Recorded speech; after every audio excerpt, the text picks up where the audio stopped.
Ils sont tous les mêmes. C'est impressionnant. Après, Nantes, qui nous disait, mon Dieu, mon Dieu, mon Dieu, si vous baissez mon budget, je vais être obligé de fermer les crèches. Et qui, à côté de ça, dépenser 8,6 millions pour l'étude d'un arbre au héron dont je n'ai toujours pas compris l'utilité. Et ben vous avez Strasbourg. Ah, Strasbourg, ça pleure aussi. Strasbourg, ça pleure aussi. Mon Dieu, si on baisse mon budget, je vais devoir supprimer la petite enfance. Mais voilà, à Strasbourg, alors qu'on supprime la petite enfance, si on baisse le budget, et on trouve quand même 300 000 euros pour fabriquer un potager urbain à la gare, et on trouve plusieurs millions d'euros pour construire des mosquées, à tel point que même la justice est obligée de dire stop. Bonjour et bienvenue dans cette nouvelle vidéo de DME en direct. Comme toujours, si vous n'êtes pas abonné, je vous suggère de le faire et de cliquer sur la cloche pour être prévenu lorsque je sors une nouvelle vidéo. Et si vous voulez aider la chaîne, c'est sur la boutique que ça se passe. Ils sont merveilleux. On a là un ramassis de pleureuses qui sont en train je parle de tous les maires, hommes ou femmes, hein, qui sont en train de pleurer parce qu'ils n'ont plus les moyens, parce qu'on va baisser leurs subventions, et qui, à côté de ça, déversent un fric absolument sans fin dans des projets sans but et qui ne servent à rien. C'est impressionnant. Alors, je ne parle pas des petites communes qui peut-être se retrouvent en difficulté, mais je parle des gros trucs comme Strasbourg, comme Nantes, qui essayent de nous faire pleurer misère. Alors que eux dépensent l'argent, mais l'argent du contribuable avec une facilité, avec une beauté, avec une grandeur incroyable. Je vais vous montrer de quoi je vous parle. On va commencer par France Bleu Alsace. France Bleu Alsace.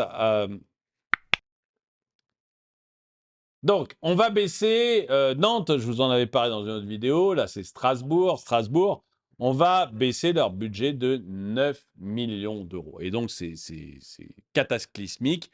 On va entendre la maire de Strasbourg pleurer un petit peu pour nous expliquer à quel point c'est horrible. C'est tout simplement impossible parce que ça signifierait quoi? Ça signifierait sabrer dans nos services publics. Moi, je ne sais pas faire ça. Ça veut dire quoi? 9 millions d'euros, c'est notre budget de la petite enfance. Alors, on fait quoi? On ferme les places de crèche. Voilà. Si on me baisse mon budget, exactement comme Nantes, hein, elles ont dû discuter ensemble. On leur a dit, vous savez, le socialisme tue. Hein. On leur a dit à toutes les deux, écoute, elles ont dû s'appeler. Alors, t'as parlé des crèches à la télé, ça a marché ou pas? Ils y ont cru? Est-ce qu'ils l'ont bouffé tout cru, ce gros truc? Oui, ça marchait super bien. Ça inquiète. Après les Nantais, ils en parlent et tout. Ils disent, ah, on va fermer nos crèches et ils essayent de faire pression sur. Mais vous allez voir à quel point tout cela est bulvesé. Du coup, elle relance le. Non, mais c'est les crèches, si vous baissez mon budget de 9 millions d'euros, c'est les crèches qu'on va supprimer. Vous allez voir, mais c'est totalement faux. Hein. Si je vous le dis comme ça, c'est que c'est totalement faux. C'est-à-dire que ces mairies-là, vous pouvez baisser leur budget de 9, 10, 15, 20 millions d'euros. Ça ne changera rien du tout dans vos vies à vous. Rien du tout dans dans la vie des Nantais, rien du tout dans la vie des Strasbourgeois. Ça ne changera qu'une chose, c'est que ces maires ne pourront plus donner du fric aux copains ou aux billevesées auxquels elles croient. Mais ça, j'en parle tout à l'heure. On va continuer à écouter cette merveilleuse mère. C'est nos subventions aux centres socioculturels. On arrête les animations dans les quartiers. Ou encore, c'est le reste à charge pour la collectivité une fois que les parents ont payé le ticket de cantine. Donc, on fait quoi? On empêche certains enfants de se rendre à la cantine le midi. Enfin, voilà, si vous baissez mes subventions, il n'y aura plus de crèches, les enfants vont crever de faim. Voilà. C'est la disère, le retour de la peste et du choléra. on voit bien que c'est absurde. Nos collectivités sont de bonnes gestionnaires. Ce qui me met aussi en colère, c'est qu'on encaisse les crises depuis maintenant 4 ans, les crises sanitaires. Donc, chaque fois, on nous caresse dans le sens du poil en disant c'est formidable, les maires, les élus locaux, ils ont géré la crise sanitaire, ils ont mis en place les centres de vaccination. Ah, ils sont formidables, ils ont accueilli les familles déplacées d'Ukraine. Ah, ils sont formidables, ils ont géré les émeutes urbaines. Et à la fin, voilà le résultat, voilà comment on nous récompense d'assurer la cohésion sociale et de préparer l'avenir et d'encaisser ces crises. On nous remercie en sabrant nos budgets. Franchement, c'est injuste et inacceptable. Bon, voilà, donc un peu de pleurniche et maintenant on va aller voir la réalité. Parce qu'une fois qu'on a bien entendu la perle larniche, il faut voir la réalité. Les crèches sont visiblement la seule chose sur laquelle les maires dépensiers ont la main. Ça pleure quand il faut faire des économies. À Nantes, mais aussi à Strasbourg, donc ça, Nantes c'était le dernier exemple, là c'est Strasbourg, où on ne pleurait pas pour dépenser 300 000 euros dans un potager urbain à la gare. Un potager urbain à la gare. Vous savez, j'ai vu le potager de Madame Hidalgo. Ils étaient tout fiers d'annoncer le volume de carottes produites par salarié, je crois, dans le potager urbain à Paris. Et alors, je me rappelle plus, hein, j'ai plus les chiffres, mais ce que je sais, c'est que le kilo de carottes revenait à peu près à plus de 2000 euros. C'est vous dire si c'était une réussite. Hein, c'est vous dire si c'était une réussite. J'ai plus les chiffres en tête. Mais grosso modo, quand on faisait le calcul de à combien revenait le kilo de carottes, une fois qu'on avait réussi à les produire avec tous les salariés, etc., que l'on payait, on s'apercevait que même si on payait les salariés au SMIC, on avait le kilo de carottes aux alentours de 2000 euros. Donc c'était totalement, mais alors totalement délirant, ça ne servait à rien, si ce n'est que c'était de la masturbation intellectuelle. Et la mairie de Paris nous disait waouh, regardez comme c'est beau, on a réussi à produire ça comme volume de carottes. Et, et donc ça ne servait strictement à rien, si ce n'est que c'est de la masturbation intellectuelle de bobo. Et là, même chose, le potager urbain à la gare de Strasbourg, on doit être à peu près, à mon avis, dans les mêmes résultats, quoi. Tout ça, c'est voilà. Par contre, il n'y aura pas de sous pour la petite enfance, mais alors du potager urbain, on peut continuer. Mais ça, c'est pas tout.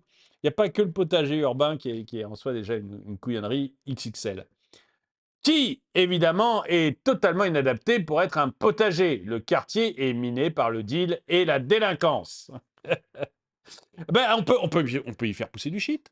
Voilà, c'est ça, en fait. Eh ben, on se demandait ce qu'il fallait mettre comme potager urbain à la gare de Strasbourg. À mon avis, ça y est, c'est trouvé. Tu viens de trouver la solution, Emmanuel. Et donc, on y met des fleurs. Ça fait cher la balconnière à Bobo. Strasbourg, potager de la place de la gare. Après avoir initialement planté quelques plantes aromatiques, un peu de haricots et quelques oignons, la ville lâche finalement l'affaire et plante majoritairement des fleurs. 300 000 euros, hein. 300 000 euros pour une jardinière de 250 mètres carrés.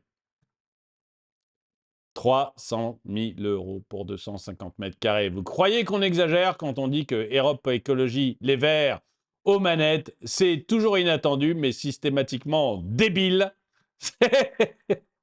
Bon, je ne vais pas lire la suite, mais quoique. Strasbourg, un potager va pousser à la place de la gare. Donc ça, c'est ce qui était prévu. Sur la place de la gare, pardon. C'est ce qui était prévu. Une expérimentation pas comme les autres est en cours en centre-ville. 4 sites ont été choisis en ville pour devenir des potagers. Le plus emblématique est le triangle de pelouse face à la gare centrale. La municipalité écologiste étudie toutes les possibilités, pour amener des massifs nourriciers en ville.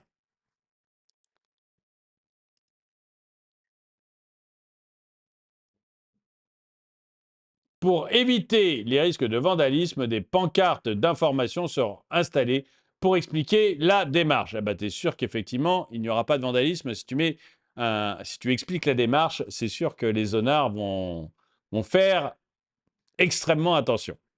Bon, enfin bref, c'était une belle couillonnerie et ça a sûrement coûté encore une blinde.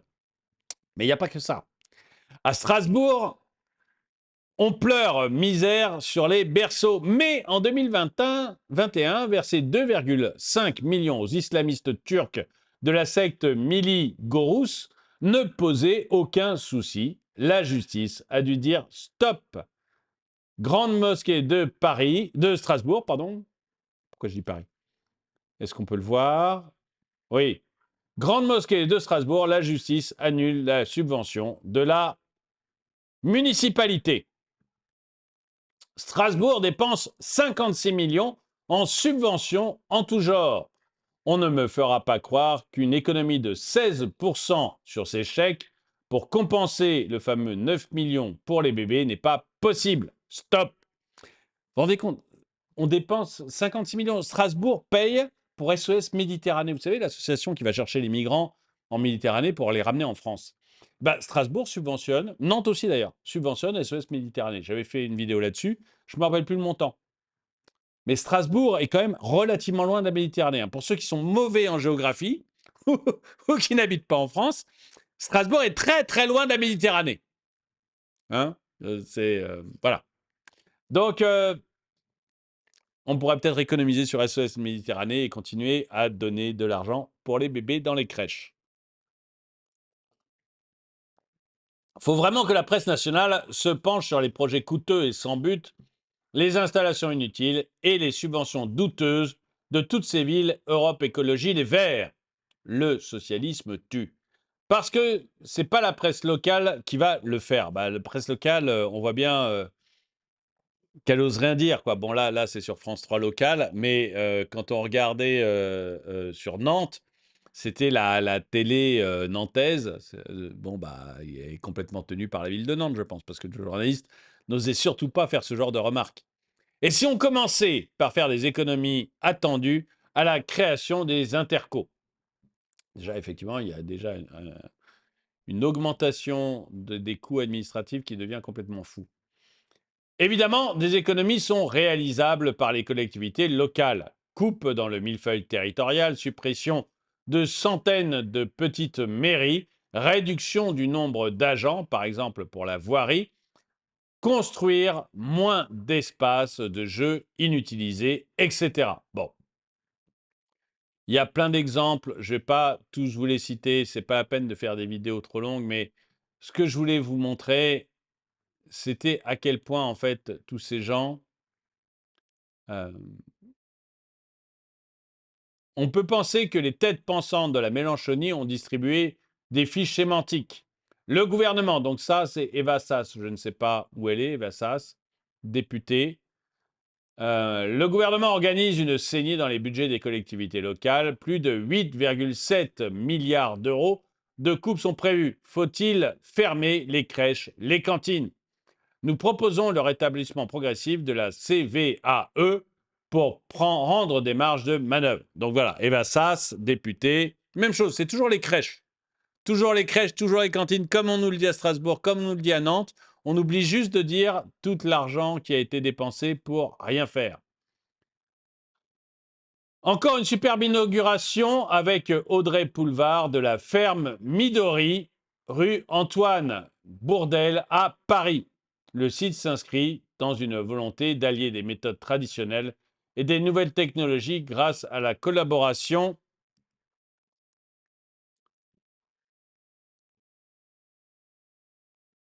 de Sony Paris. Bravo au Toit Vivant pour ce beau projet rendu possible grâce à la ville de Paris.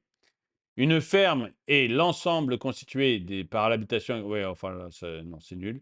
C'est pas 2 plants de tomates qui peuvent être assimilés à une exploitation agricole. Bon, c'est pas vraiment une note de communauté, celle-là. Je ne vais pas l'évaluer. Mais grosso modo, vous savez, c'est les fameuses fermes parisiennes dont je vous parlais tout à l'heure et qui ont grosso modo réussi à alimenter, à faire quelques kilos de carottes pour un prix du kilo de la carotte à 2 000 €. Donc voilà, on en est dans ce... Mais bon, tant qu'on donnera de l'argent au socialisme, il trouvera toujours un moyen de le dépenser totalement, inutilement et bêtement. Dites-moi ce que vous en pensez. Dites-moi si vous pensez comme moi, qu'en fait, les grosses mairies, on peut tailler, mais beaucoup, beaucoup dans leurs dépenses. Moi, j'ai plein d'exemples, vous voyez, de choses à la mairie de Paris, de gens qui n'en foutent pas une, quoi. Enfin, il faut être honnête, qui n'en foutent pas une. La mairie de Paris, c'est 55 000 employés. 55 000 employés. Et vraiment, j'ai plein d'exemples. J'ai des mails de gens qui arrivent, qui me disent, j'ai fait un stage, par exemple, à tout ce qui est jardinerie à la mairie de Paris. On est tellement nombreux qu'on n'a rien à foutre. Euh, donc voilà, donc on ne travaille pas, on ne fout rien. J'ai des exemples de gens qui bossent à la mairie de Paris pour tout ce qui est sport. Ils disent: «Moi, mon plus gros boulot, en fait, c'est de dormir sur les tatamis parce que, je dois être là quand il y a des gens qui viennent. Mais en fait, comme il y a personne jamais qui vient, je dors sur les tatamis, je n'ai rien à foutre».